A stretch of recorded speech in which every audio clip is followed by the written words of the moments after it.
बीच चुनाव शाह को क्यों बताना पड़ा प्लान बी? बहुमत नहीं मिला तो क्या करेगी बीजेपी? 5वें चरण से पहले शाह ने समझाया बीजेपी जीते या नहीं पीएम तो मोदी ही होंगे। इंटरव्यू पे इंटरव्यू, क्या सच में कहीं फंस रही है बीजेपी? क्यों आया प्लान बी का सवाल?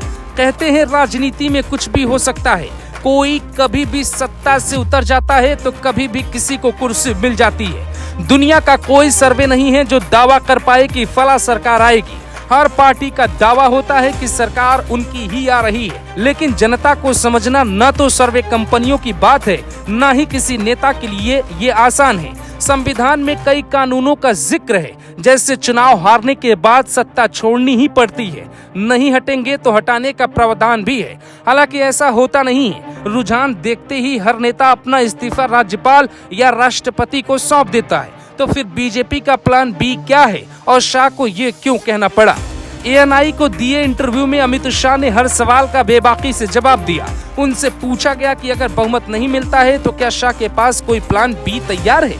इस पर गृह मंत्री ने दावा किया कि प्लान बी की जरूरत हमें पड़ेगी ही नहीं। प्लान बी की जरूरत तब पड़ती है जब प्लान ए के सफल होने की संभावनाएं मात्र 60% से कम होती है। मैं तो भरोसे के साथ कह सकता हूं कि पीएम मोदी प्रचंड बहुमत के साथ फिर से वापसी करने वाले हैं। वैसे इससे पहले भी कई इंटरव्यू में शाह कह चुके हैं कि पीएम मोदी ही देश के अगले प्रधानमंत्री बनने जा रहे हैं और 2029 के चुनाव में भी बीजेपी का चेहरा वही होंगे।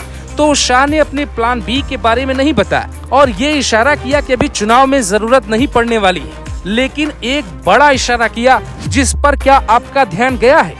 बीजेपी में इस बात की चिंता है कि नरेंद्र मोदी की सरकार तो आ रही है, लेकिन 400 सीटों का आंकड़ा नहीं पार हो रहा है। कई आकलन दावा करते हैं कि बीजेपी बहुमत में आएगी भी तो 400 वाला नंबर शायद न मिले। इंटरव्यू में शाह 400 सीटों का जिक्र अब कम करते हैं, वो अब प्रचंड बहुमत की बात करने लगे हैं। तो क्या बीजेपी अब ये समझ चुकी है कि 400 सीटें नहीं आ रही है?